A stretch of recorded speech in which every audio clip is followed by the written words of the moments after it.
نماز کے مفسدات یعنی وہ چیزیں جن کے واقع ہونے سے نماز جاتی رہتی ہے اور باقی نہیں رہتی۔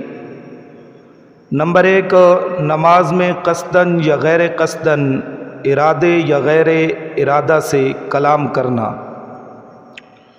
نمبر 2، سلام کرنا یا سلام کا جواب دینا یا اسی قسم کا خلاف قرات کوئی اور لفظ کہہ دینا۔ نمبر 3، بالغ آدمی کا آواز سے ہنسنا۔ نمبر 4، آواز سے رونا۔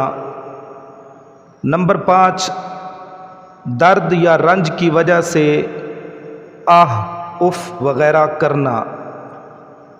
بلا ضرورت گلا صاف کرنا اور گلا صاف کرنے میں کم از کم 2 حرف پیدا ہو جانا۔ نمبر 7، قرآن پاک دیکھ کر پڑھنا۔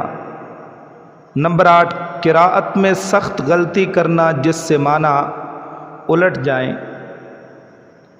نمبر 9، اپنے امام کے سوا دوسرے کو قراءت بتانا یا لقمہ دینا۔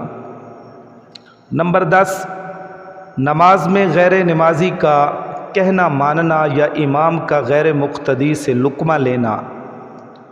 نمبر 11، عمل کثیر کرنا۔ نمبر 12، کھانا پینا۔ نمبر 13، بلا عذر قبلہ سے سینہ پھیر لینا۔ نمبر 14، ایک رکن کی مقدار سطر کا کھلا رہنا۔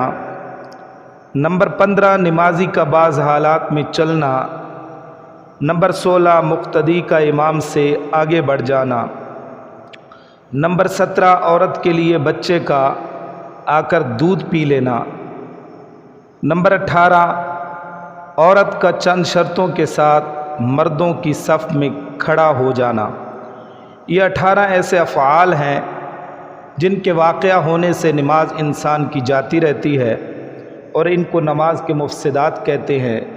نماز دوبارہ پڑھنی پڑتی ہے اور ان سے نماز ٹوٹ جاتی ہے۔